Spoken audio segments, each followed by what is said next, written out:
ನ್ಯಾಚುರಲಾಗಿ glow ಆಗೋದಕ್ಕೆ ಮನೆಯಲ್ಲಿ ಯಾವ ಥರ ಫೇಶಿಯಲ್ ಮಾಡ್ಕೋಬೇಕು ಅಂತ ನಾನು ಈ ವಿಡಿಯೋದಲ್ಲಿ ತೋರಿಸ್ತೀನಿ. ಸೊ ಲೇಟ್ ಮಾಡೋದು ಬೇಡ. Welcome back to my YouTube channel. First ಅಕ್ಕಿ ಹಿಟ್ಟನ್ನು ಮೊಸರಲ್ಲಿ ನೀಟಾಗಿ ಮಿಕ್ಸ್ ಮಾಡ್ಕೊಂಡಿದ್ದೀನಿ. ಅದಕ್ಕೆ ಸ್ವಲ್ಪ ನಿಂಬೆಹಣ್ಣು ಕೂಡ ಹಿಂಡ್ಕೊಂಡಿದ್ದೀನಿ. ಇದನ್ನು ನಾನು ಸ್ಕ್ರಬ್ಬಾಗಿ ಯೂಸ್ ಮಾಡ್ತಿದ್ದೀನಿ. ನೀಟಾಗಿ ಫೇಸ್ ವಾಶ್ ಮಾಡಿಬಿಟ್ಟು ಈ ಪೇಸ್ಟನ್ನು ತಗೊಂಡು ಓವರಾಲ್ ಫೇಸನ್ನ ಅಪ್ಲೈ ಮಾಡ್ತೀನಿ. ಇವನ್ ನಾನು ಕತ್ತಿಗೆ ಕೂಡ ಅಪ್ಲೈ ಮಾಡ್ತೀನಿ. ಅಪ್ಲೈ ಮಾಡಿಬಿಟ್ಟು ಸ್ವಲ್ಪ ಸ್ಕ್ರಬ್ ಮಾಡಬೇಕಾಗುತ್ತೆ. ಇದರಿಂದ ಡೆಡ್ ಸೆಲ್ಸ್ ಎಲ್ಲ ರಿಮೂವ್ ಆಗುತ್ತೆ. ಮತ್ತು ಡೆಡ್ ಸ್ಕಿನ್ ಇತ್ತು ಅಂದರೆ ಅದು ಕೂಡ ಹೋಗುತ್ತೆ. ವೈಟ್ ಹೆಡ್ಸ್ ಕೂಡ ನಾವು ಇದರಿಂದ ರಿಮೂವ್ ಮಾಡ್ಬೋದು. ಇದನ್ನು ನಾವು ಇವನ್ ಕತ್ತಿಗೆ ಕೂಡ ನೀಟಾಗಿ ಸ್ಕ್ರಬ್ ಮಾಡೋದ್ರಿಂದ ಕತ್ತತ್ರ ಕಪ್ಪಾಗಿರೋದೆಲ್ಲ ಸ್ವಲ್ಪ ಪ್ರಮಾಣದಲ್ಲಿ ಕಡಿಮೆ ಆಗ್ತಾ ಬರುತ್ತೆ.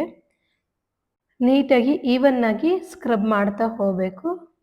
ನೆಕ್ಸ್ಟ್ 10 ಮಿನಿಟ್ಸ್ ಇದನ್ನ ಬಿಟ್ಬಿಟ್ಟು ಫೇಸ್ ವಾಶ್ ಮಾಡಬೇಕಾಗುತ್ತೆ.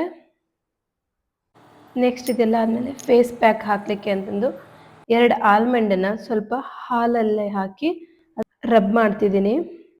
ಅದು ನೀಟಾಗಿ ಇವನ್ನಾಗಿರೋಂತಹ ಈ ಥರ ಪೇಸ್ಟ್ ಬರುತ್ತೆ.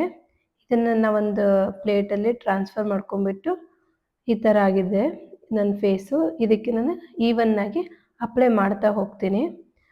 ನನಗೆ ಇಲ್ಲಿ ಸ್ವಲ್ಪ ಕಡಿಮೆ ಅನ್ನಿಸ್ತು. ಬೇಕಿದ್ರೆ ಜಾಸ್ತಿ ಆಲ್ಮಂಡ್ ತೊಗೋಬೋದು, 3-4 ಈ ಥರ ತೊಗೋಬೋದು. ನಾನು ಇದನ್ನು ನನ್ನ ಯಾವುದಾದ್ರೂ ಫಂಕ್ಷನ್ ಇತ್ತು ಅಂದರೆ 1 ಡೇ ಬಿಫೋರ್ ಈ ಥರ ನಾನು ಮಾಡ್ಕೊತೀನಿ. ಇದರಿಂದ ಗ್ಲೋ ಬರುತ್ತೆ, ಇನ್ಸ್ಟೆಂಟಾಗಿ ಗ್ಲೋ ಬರುತ್ತೆ ಫೇಸು. ನಿಮಗೆ ರಿಸಲ್ಟ್ ಈ ವಿಡಿಯೋದ ಎಂಡಲ್ಲಿ ಗೊತ್ತಾಗುತ್ತೆ ಯಾವ ಥರ ಕಾಣಿಸುತ್ತೆ ಫೇಸ್ ಅಂತ ಅಂದ್ಬಿಟ್ಟು. ಯಾವುದೇ ಹಾರ್ಮ್ಫುಲ್ ಇರೋದಿಲ್ಲ.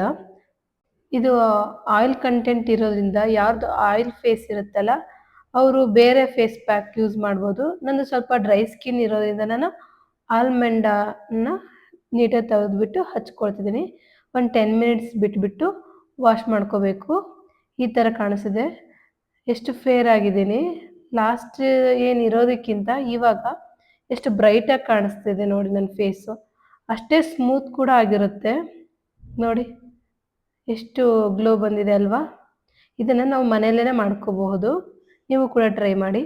Thank you. ಬಾಯ್.